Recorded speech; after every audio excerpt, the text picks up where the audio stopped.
Good morning, everybody. Yes, we have already discussed the first fifth paragraphs of the anecdote.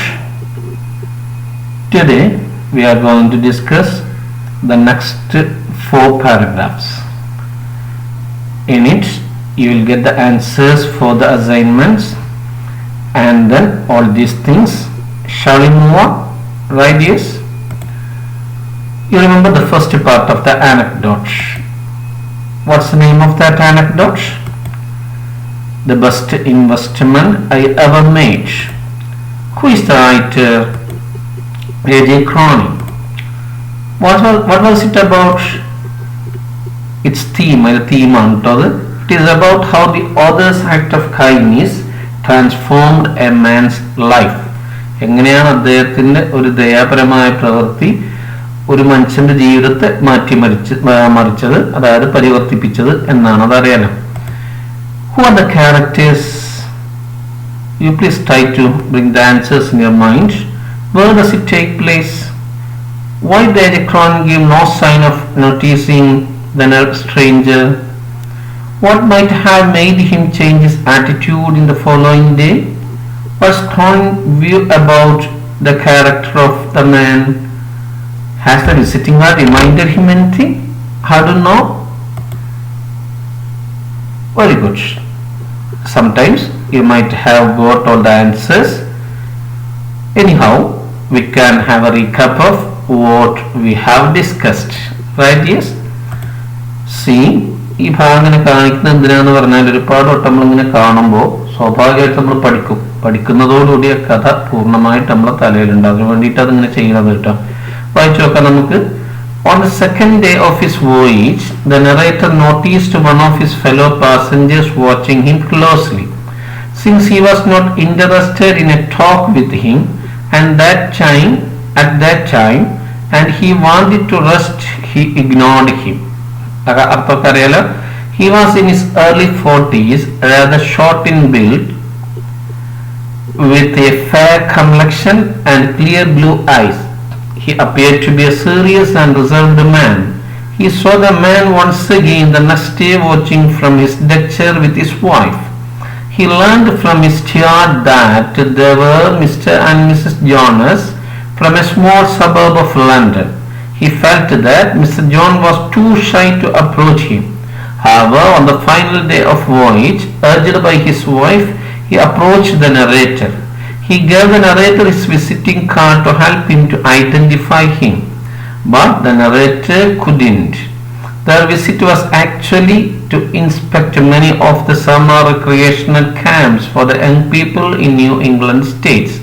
He also wanted to study the methods employed in dealing with cases of backward, maladjusted and delinquent youth in settlement houses in New York and other cities. വളരെ ബ്രീഫായിട്ട് നമ്മൾ ഇതുവരെ പഠിച്ച എല്ലാ കാര്യങ്ങളുടെയും പാരഗ്രാഫുകളുടെ ഒരു സമ്മറിയാണ്. കഥ പൂർണ്ണമായിട്ട് അതിലുണ്ട്. നമ്മൾ ചർച്ച ചെയ്തുകൊണ്ട് ഇനി മലയാളത്തിൽ ഞാൻ പറയുന്നില്ല, ഞങ്ങൾക്ക് കിട്ടുന്നത്. ഓക്കെ അല്ലേ? കഴിഞ്ഞ ക്ലാസ്സുകളൊക്കെ നമ്മൾ പറഞ്ഞിട്ടുണ്ട്. Okay, shall we move on to the next part? We have seen Mr. Jonas wanted to talk with the narrator. He asked the narrator to spare a little time to talk with him. ഓർമ്മണ്ടല്ലോ അത്? with them. Okay ആണല്ലോ? മനസ്സിലുണ്ടല്ലോ കാര്യങ്ങൾ. Please see the pictures. We have seen this picture. Who are they and what's the situation? You know that. What are they doing? That is what we are going to discuss. And this picture you studied thoroughly. Who are these children? What about their condition? Are they rich? Are they poor? What do you feel? And if they are poor and if they are in trouble, who will protect them? Whether society has any role to look after them? You think of all these things. Yes, see, in the first picture you know who those are and who is sitting there, you know, and who are standing there. You know who is sitting there? A.J. Cronin was standing there, that is Mr. Jonas and his wife. What does it show? That maybe they are because of the respect towards him. Where are they now? On the promenade deck, you know that, on the deck. And what are they talking about? I have given you a clue. That picture, right? Second picture, right? And let us see in detail. Please read the next 4 paragraph of the anecdote. We can read it together. There was in his voice and manner, indeed in his whole personality, a genuine enthusiasm that was disarming. I found myself liking him instinctively. Questioning him further, I learned that he and his wife had been active for past 15 years in the field of youth welfare.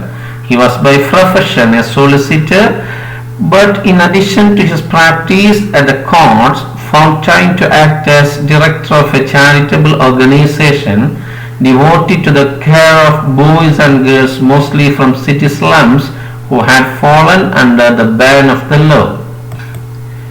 As I spoke with real feeling, I got a vivid picture of the work these two people were doing. I learned how they took derelict adolescents from the juvenile courts and placing them in a healthy environment, healed them in mind and body and sent them back into the world. They were given training in a useful handicraft which made them fit to take their place as worthy members of the community. It was a work of redemption that stirred the heart, and I asked what had directed his life into this channel. The question had a strange effect upon him. He took a sharp breath and exclaimed, "You still do not remember me?" I shook my head. To the best of my belief, I never in my life seen him before. "I wanted to get in touch with you for many years," he went on, under increasing stress, "but I was never able to bring myself to do so." Then, bending near, he spoke a few words tensely in my ear. At that, slowly the veils parted. My thoughts sped back a quarter of a century, and with a start I remembered a sole occasion when I had seen this man before. I think you might have read with me. കൂടെ വായിച്ചിട്ടുണ്ടാവും. രസകരമായ കഥയാണ്, ശ്രദ്ധിച്ചു പോകട്ടെ. യഥാർത്ഥത്തിൽ ഈ കഥയിൽ 3 കഥയുണ്ട്. അടുത്ത ഭാഗത്തേക്കൊക്കെ എത്തുകയാണ്, നന്നായി ശ്രദ്ധിക്കണേ. Okay, now I think you have got the answers for the question that I raised earlier. Now what are they doing in America? You know, they are visiting settlement houses for young people, you know that, and they are inspecting some recreational camps, you know. Edekonis seems interested in his talk with the stranger. What attracted him most? The devoted work, you know that. What was his profession? Jonas was a solicitor, a lawyer, you know. He has been working actively for 15 years. Can you find out his contributions? We have mentioned some of them there. കുറച്ച് കാര്യങ്ങളായി പറഞ്ഞിട്ടുണ്ട്, നമുക്ക് വിശദമായിട്ട് ചർച്ച ചെയ്യാം. How did they help those derelict youth? എങ്ങനെയാണ് കുറെ സ്റ്റെപ്പുകൾ അതിൽ പറഞ്ഞല്ല, ഒന്ന് ആലോചിക്കണം, അത് മനസ്സിൽ പറഞ്ഞു നോക്കാം. What special about their work? എങ്ങനത്തെ വർക്കാണ് അവരുടേത്? നമുക്കറിയാം. You have got most of the ideas. ഏതാണ്ടൊക്കെ നമുക്ക് മനസ്സിലായിട്ടുണ്ടാവും. ഒന്നും കൂടി ക്ലിയർ ആക്കാൻ. And again, what might be the relation between them? I mean Mr. John and Crowley. Why did he want to talk with him? Let us see. നോക്കാം, അതൊക്കെ വിശദമായിട്ട് കിട്ടാൻ നമുക്കൊന്നും കൂടി എന്ത് ചെയ്യാറിയാം. We can do the story again silently, not the important words.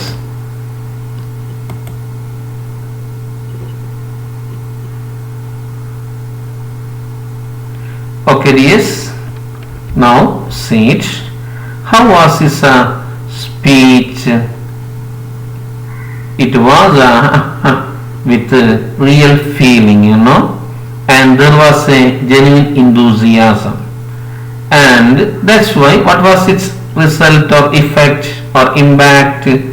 That the narrator started or found himself liking him instinctively. വിശദമായിട്ട് അർത്ഥമൊക്കെ പറയും, ഇപ്പം മിതമായൊരർത്ഥം ഒരു കുറേയൊക്കെ മനസ്സിലാക്കണം, ഇത് പറയുന്നത് കേട്ടോ, റെഡി അല്ലേ?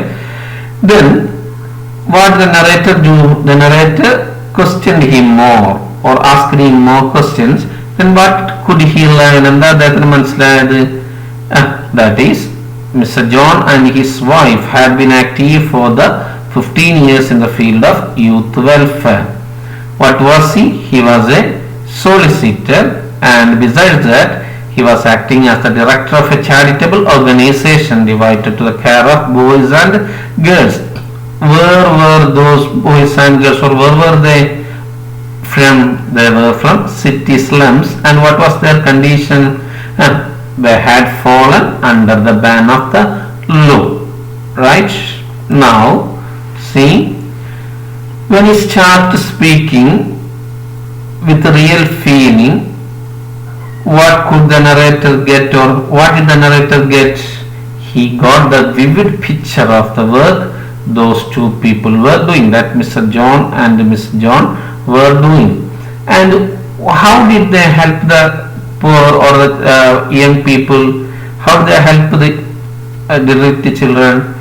See, first they took them from the juvenile court, then placed them in a healthy environment, then healed them in mind and body, healed their mind and body, placing them in a good environment, in a good circumstance, or in a very good situation. നല്ലൊരു സാഹചര്യത്തിലാക്കിയിട്ട് അവർക്ക് എന്ത് ചെയ്യും, അവരുടെ മനസ്സും ശരീരമൊക്കെ എന്ത് ചെയ്യും, സുഖപ്പെടുത്തും. അത് വിശദമായിട്ട് മലയാളത്തിൽ പറയാം, വിശദമായിട്ട് പിന്നെ പറയാം. ഇപ്പം ഇംഗ്ലീഷിലെ കാര്യങ്ങൾ മാത്രം മനസ്സിലാക്കിയാൽ മതി. And then what they do? They gave them training in a useful handicraft. സ്റ്റെപ്പുകൾ ഇങ്ങനെ നോട്ട് ചെയ്ത് വെക്കണം കേട്ടോ. And then that was the work. That was a what kind of a work was that? It was a work of redemption. We can see it later. And what did the narrator ask them? What had directed their lives, or John, what had directed his life into that channel, right? And what was that question's impact? There was a strange effect, and he wondered, he exclaimed that the doctor couldn't recognize him, right, or identify him. Then what did he do then? He spoke something, or he whispered something in his ear, right? How did he whisper it? Tensely, right? Then he could remember the only occasion when they met before. Okay, dears? Now let us try to answer the scaffolding questions. I found myself liking him instinctively. Why? അറിയാലോ, അന്ധപ്രേരണയാൽ ഞാൻ അദ്ദേഹത്തെ ഇഷ്ടപ്പെടാൻ തുടങ്ങി. എന്തുകൊണ്ട് എന്നതിന്റെ അർത്ഥം റെഡിയല്ലേ? Next, what did Cronin learn about the man after questioning him further? കൂടുതൽ സംസാരിച്ചപ്പോൾ എന്താ മനസ്സിലായത്, നമുക്കറിയുന്നത് അതൊക്കെ. How the couple helped derelict adolescents to lead normal life? എങ്ങനെയാണ് സഹായിച്ചത്? What did Cronin mean by the expression the veils parted? എന്താണ് അതിന്റെ അർത്ഥം? മക്കൾ ചെയ്യേണ്ടത് എഴുതണം, ഒറ്റയ്ക്ക് എഴുതുക, പോസ് ചെയ്തിട്ട് എഴുതുക, എന്നിട്ട് ചർച്ചയ്ക്ക് വരാവും. റെഡിയാണല്ലോ? Let us see the answers. The author was impressed by the young man's dedicated work for the maladjusted and delinquent. അതുകൊണ്ടാണ് അദ്ദേഹത്തെ ഇഷ്ടപ്പെടാൻ തുടങ്ങി. അറിയാലോ. നെക്സ്റ്റ് വൺ, എന്താണ് അവരെ കുറിച്ച് മനസ്സിലാക്കിയത്? The man and his wife had been active for the past 15 years in the field of youth welfare. He was a solicitor. He found time to act as director of a charitable organization devoted to the care of boys and girls, mostly from city slums, who had fallen under the ban of the law. അത് എളുപ്പമാണല്ലോ, clear ആണല്ലോ, right? എങ്ങനെയാണ് ഇവർ രക്ഷപ്പെടുത്തിയത്? എങ്ങനെയാണ്? They took them from juvenile courts and placed them in a healthy environment. മനസ്സിലായിട്ടുണ്ടോ? Healed them in mind and body and sent them back into the world. ആ സ്റ്റെപ്പുകൾ ഓർക്കണേ. പിന്നെ എന്താ ചെയ്തത്? They were given training in a useful handicraft and thereby made them worthy members of the community. സ്റ്റെപ്പായിട്ട് മനസ്സിലായിട്ടുണ്ടോ? കൂടുതൽ മലയാളത്തെ പാരഗ്രാഫിലും ചർച്ച ചെയ്യും. അങ്ങനെയല്ല, നിങ്ങൾ എഴുതിയ നോക്കുക, തെറ്റിപ്പോയെങ്കിൽ സാറില്ല, മുഴുവനാക്കിയാൽ റെഡിയല്ലേ? ഓക്കെ, എന്താണ് വെയിൽസ് പാർട്ടറോട് ഉദ്ദേശിക്കുന്നത്. That is reveal the identity of the man. അയാളെ മനസ്സിലായി എന്നതുകൊണ്ട് ഉദ്ദേശിക്കുന്നത്. ഓക്കെ അല്ലേ? Now let us discuss the paragraphs in detail. DS the words genuine എന്ന് പറഞ്ഞാൽ വളരെ ശുദ്ധമായ, സംശുദ്ധമായ, അഭിനയിക്കുന്നതല്ലാത്ത എന്നൊക്കെയാണ് ജെനുവിൻ്റെ അർത്ഥം. ഡിസാമിങ് മീൻസ് ആളുകളോട് മുമ്പുള്ളതിനേക്കാളും എന്ത് ചെയ്യുന്ന, ദേഷ്യം കുറക്കുന്ന എന്ന അർത്ഥം. ഇൻസ്റ്റിങ്ക്റ്റീവ്ലി എന്ന് പറഞ്ഞാൽ എന്താ? Some actor of instinct or innately, ജന്മവാസനപരമായ, അല്ലെങ്കിൽ ഇന്നേറ്റ്ലി എന്ന് പറഞ്ഞാൽ ആന്തരികമായ, അന്തപ്രേരണയിലുള്ള എന്നൊക്കെയാണ് ഇന്നേറ്റ്ലിന്റെ അർത്ഥം. ഇവിടെയല്ലേ നമുക്കറിയാം, പല കാര്യങ്ങൾ വരുമ്പോൾ നമുക്ക് നല്ല ഇഷ്ടപ്പെട്ട സാധനം നമ്മൾ കാണാണ്, അല്ലെങ്കിൽ നമുക്ക് ഭക്ഷണം കഴിക്കാൻ ഇഷ്ടമുള്ള ഒരു ഇതിന്റെ മണം വരികയാണെങ്കിൽ സലൈവ പ്രൊഡ്യൂസ് ചെയ്യും. നമുക്ക് അറിഞ്ഞോ അത് മനഃപൂർവ്വം ആവണമെന്നില്ല. ഇങ്ങനെ ഓരോ കാര്യം പെട്ടെന്ന് നമ്മൾ ഒരു ശബ്ദം കിട്ടുന്ന നെട്ടിപ്പോവും. അത്തരം പ്രവണതകളാണ്. വെൽഫെയർ മീൻസ് വെൽബീയിങ്, ക്ഷേമം. അറിയാലോ, സോളിസിറ്റർ ലോയർ ആണ്. ഇൻ അഡീഷൻ ടു എന്ന് പറഞ്ഞ പുറമെ, besides. Charitable, letting or characterized by charity, ധർമ്മ സ്ഥാപനാണ്. സ്ലം നമുക്കറിയാം, squalid and overcrowded urban street or district inhabited by very poor people. Ready അല്ലേ? ചേരി എന്ന് നമ്മൾ മലയാളത്തിൽ പറയാം. ഫോൾ അണ്ടർ എന്ന് പറഞ്ഞാൽ ബി ഇൻക്ലൂഡഡ്, ഉൾപ്പെട്ട എന്നാണ്.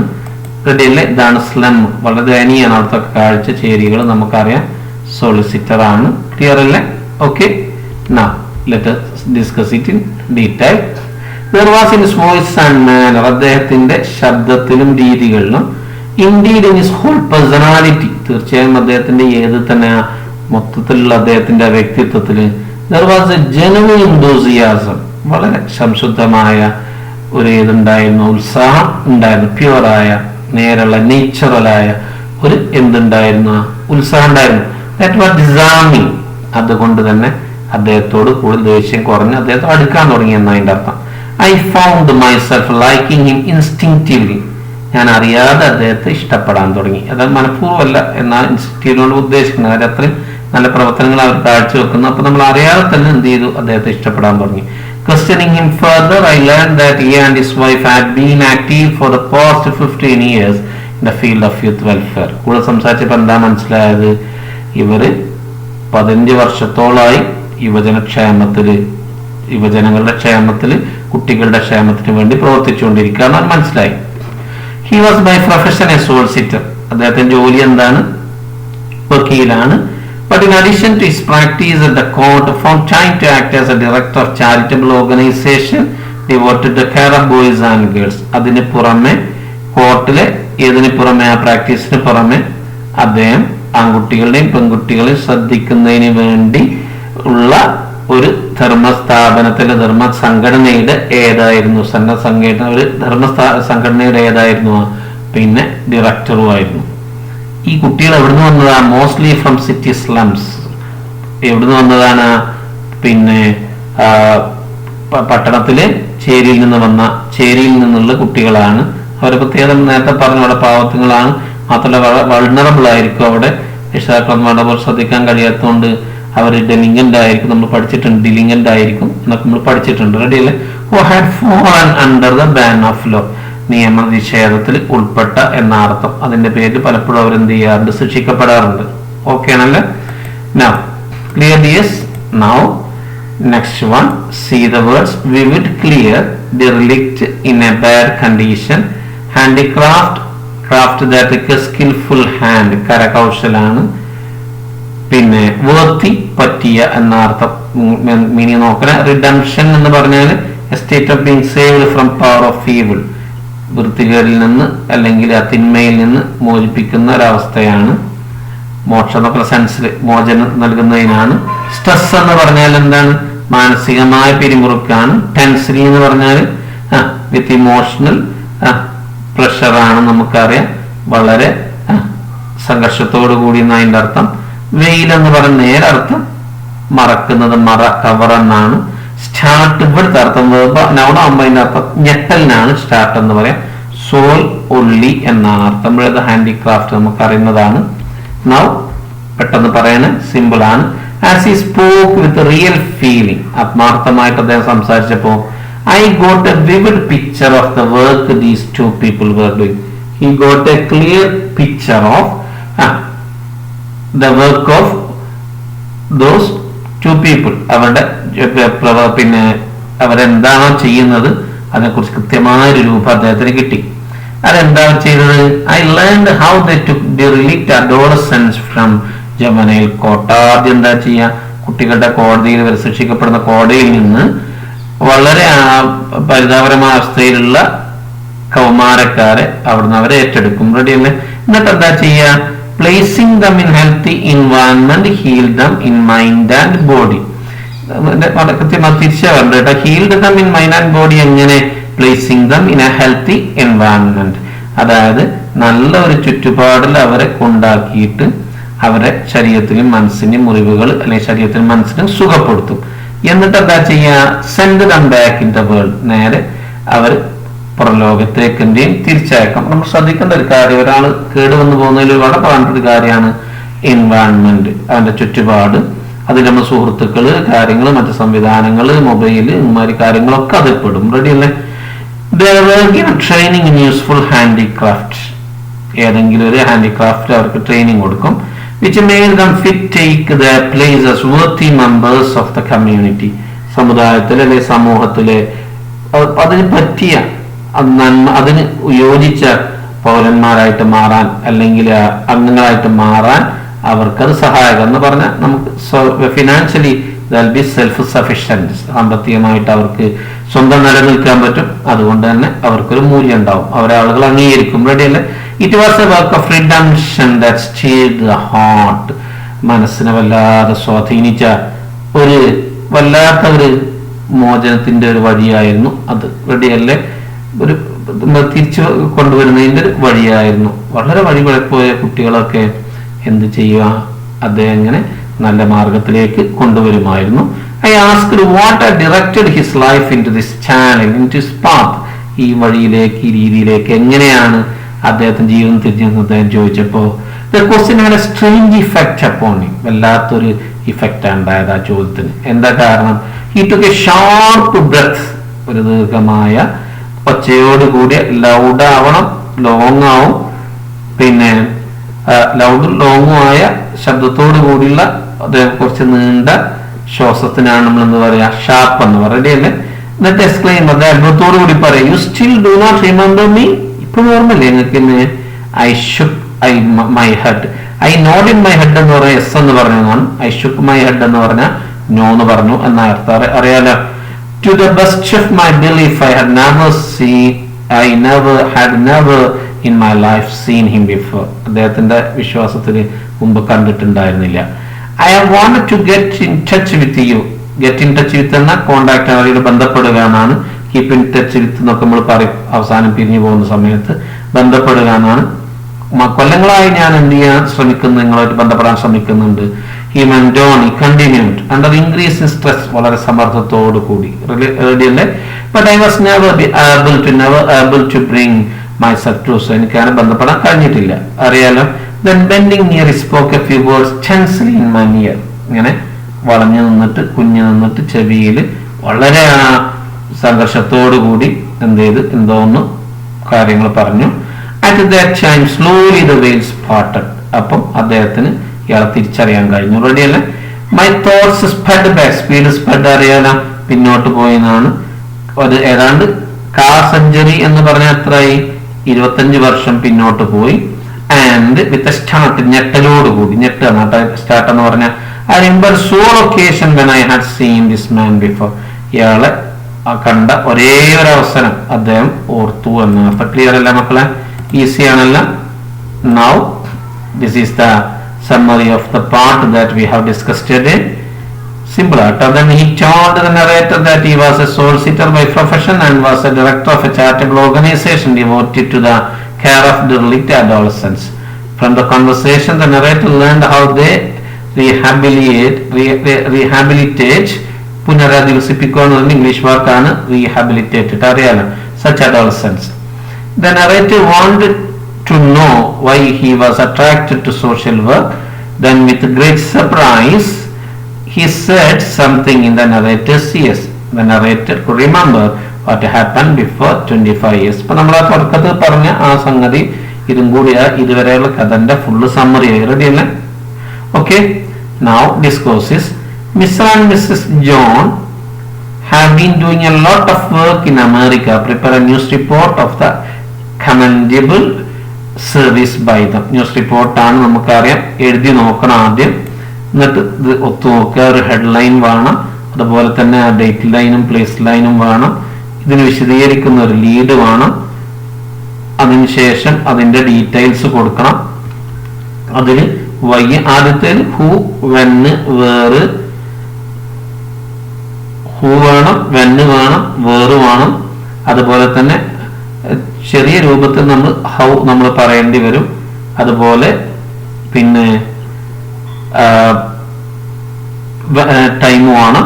ഈ കാര്യങ്ങളാണ് ഫസ്റ്റ് വരെ. അതായത് 5 W's ഉത്തരങ്ങൾ അതിൽ വേണം. അത് കഴിഞ്ഞിട്ട് പിന്നെ വൈയും അതുപോലെ ഹൗ നമ്മൾ വിശദീകരിക്കലാണ് അതിന്റെ ബോഡിയിൽ ഉണ്ടാവുക, നമുക്കറിയാം അത്. അതിനുശേഷം പിന്നെന്താ വേണ്ടത്? പിന്നെ അത്ര പ്രധാനപ്പെട്ടതല്ലാത്ത ഡീറ്റെയിൽസ് കൊടുക്കണം. പിന്നെ അതിലെ ഒരു കോട്ട്, ഇതേപോലെ ഒരു കോട്ട് ഇന്നാൾ പറഞ്ഞു എന്നൊക്കെ പറഞ്ഞുള്ള കൊടുക്കാം. അതുപോലെ തന്നെ എന്തുണ്ടാവാം, ഒരു വല്ല മോറലൊക്കെ ഉണ്ടെങ്കിൽ അത് കൊടുക്കാം. റെഡി അല്ലേ? കാര്യങ്ങൾ ഇതൊരു ചെറിയ സാമ്പിൾ ആണ്. ഒറ്റയ്ക്ക് ചെയ്തതിന് ശേഷം ഇതുമായിട്ട് കമ്പയർ ചെയ്യുക. റെഡി അല്ലേ? ഓക്കെ. ഇനി write a paragraph about charitable work mister and missus John were engaged in. നമുക്ക് വളരെ സിമ്പിൾ ആയിട്ട് എഴുതാൻ പറ്റിയതാണ്. കാര്യം അതേപോലെ നമ്മൾ കാര്യങ്ങൾ അതിലുണ്ട്. ഒരു ടൈറ്റിൽ കൊടുക്കണം. അതേപോലെ തന്നെ തുടക്കത്തിൽ നല്ലൊരു തുടക്കം ഉണ്ടായിക്കോട്ടെ, അതിന്റെ വിശദീകരണം, പിന്നെ അതിന്റെ ഡീറ്റെയിൽസ്, കൺക്ലൂഷൻ. ഈ തരത്തിലാണ് കൊണ്ടുപോകേണ്ടത്. റെഡി അല്ലേ? ചെയ്യല്ല. Next. Even when Mr. John gave the narrator his visiting card, he couldn't identify him, so the narrator asked for details. എന്നിട്ട് അവർ തമ്മിലുള്ള സംഭാഷണമാണ്, അതറിയാലോ. ചെയ്ത് നോക്കിയതിന് ശേഷം സാമ്പിൾ നോക്കേണ്ടത് കേട്ടോ. റെഡി അല്ലേ? Okay. Some more discourses. The shipmates decided to conduct a function to congratulate Mr. John. You were one of them. Notice ഉണ്ടാക്കാനാണ്. And here ഒരു സ്പീച്ച് ഉണ്ടാക്കാനാണ്. ആ ഫംഗ്ഷനിലുള്ള ഒരു സ്പീച്ച് പറയാനാണ്. ക്ലിയർ ആയിരിക്കുമല്ലോ? Nowadays see the words solicitor, doctor, surgeon. ഇതൊക്കെ പ്രൊഫഷന്റെ പേരാണ്, നമുക്ക് അറിയാലോ. അങ്ങനത്തെ കുറച്ച് പ്രൊഫഷനുകളാണ് ഇവിടുത്തെ നിന്നുള്ള ജോലികളാണ്. നിങ്ങൾ ചെയ്യേണ്ടത് ഇതിനെ മാച്ച് ചെയ്യാൻ വേണ്ട. അക്കൗണ്ടന്റ് ഇതിലാരാണ്, അസ്ട്രോണമർ ഇതിലാരാണ്, ബൊട്ടാണിസ്റ്റ് ആരാണ്, carpenter, dentist, electrician, fighter, hair dresser. വളരെ സിമ്പിൾ ആണ്, എല്ലാവർക്കും അതറിയാം. അത്ര സിമ്പിൾ ആണ്. ചെയ്ത് നോക്കിയിട്ടുണ്ടാവുമല്ലോ. ചെയ്തതിനു ശേഷം ഈ ഉത്തരേറ്റ് നിങ്ങൾ ഒത്തു നോക്കണം കേട്ടോ. നമ്മൾ പറഞ്ഞ നേരങ്ങളിൽ വളരെ സിമ്പിൾ ആണ്. ഓക്കെ അല്ലേ? Now next, phrasal verbs. What's a phrasal verb? A phrase consisting of a verb and either or both. verb ഉണ്ടാവും, ഒന്നുകിൽ പ്രിപ്പോസിഷൻ ഉണ്ടാവും അതിന്റെ കൂടെ, അല്ലെങ്കിൽ അഡ്വർബിയൽ ഉണ്ടാവും, അല്ലെങ്കിൽ ചിലപ്പോൾ രണ്ടും ഉണ്ടാവും. അങ്ങനെ വരുന്ന മാത്രമല്ല ദാറ്റ് എ ഇഡിയോമാറ്റിക് മീനിങ്, അതിന് മൊത്തത്തിൽ ഒരു അർത്ഥം ഉണ്ടാവുക. അങ്ങനത്തെ വാക്കുകളെയാണ് നമ്മൾ എന്തെന്ന് പറയാ, ഫ്രേസുകളെയാണ് എന്ന് പറയാ ഫ്രേസൽ വെർബ് എന്ന് പറയാം. ഒന്നും കൂടി, ഒരു വെർബും അതിനോട് കൂടി അഡ്വർബോ അല്ലെങ്കിൽ പ്രിപ്പോസിഷനോ അല്ലെങ്കിൽ രണ്ടും കൂടിയോ ചേർന്ന് വരുന്നതും, അതിന്റെ ഒറ്റപ്പെട്ട അല്ലെങ്കിൽ ഓരോ വാക്കുകൾ സിംഗിൾ സെപ്പറേറ്റ് ചെയ്യുമ്പോൾ കിട്ടുന്ന വാക്കുകളുടെ അർത്ഥം നിന്ന് വ്യത്യസ്തമായ അർത്ഥമുള്ളതുമായ ഫ്രേസിനെയാണ് എന്തെന്ന് പറയാ ഫ്രേസൽ വെർബ് എന്ന് പറയാം. കുറച്ച് ഉദാഹരണങ്ങളുണ്ട്, ഒക്കെ നിങ്ങൾ കണ്ടിട്ടുണ്ടാവും. സിമ്പിൾ ആണ്, വായിച്ചു നോക്കിയ പോലെ. ഇനി നിങ്ങൾ ഇതൊന്നും എന്ത് ചെയ്യണം, മാച്ച് ചെയ്യണം. Call on, put on, give up, put off, get away, look after. ഒന്ന് മാച്ച് ചെയ്യുക. റെഡി അല്ലേ? ഇതിന് ശേഷം നമുക്കിത് കാണാം. ഒത്തു നോക്കണേ. Call on visit a person, put on wear, give up, stop or abandon. ചിലപ്പോൾ റെഫ്യൂസ് എന്ന സെൻസ് ഉപയോഗിക്കാറുണ്ട്. Put off, postpone, get away, escape, look after, take care of, turn down, refuse. ഒക്കെ സാധാരണ വരുന്ന ഫ്രേസൽ വെർബുകളാണ്. അതുകൊണ്ട് അടുത്ത് പറഞ്ഞത്. ഒരു ഫ്രേസൽ വെർബിന് ഒരുപാട് അർത്ഥങ്ങൾ വരാട്ടോ. പ്രധാനപ്പെട്ട മാത്രമേ നമ്മൾ പരീക്ഷയ്ക്ക് വേണ്ടി മാത്രമേ പറയുന്നുള്ളൂ. Okay dears, now I think you have learned what we have discussed. Thank you for watching. Meet you again. Till then, goodbye.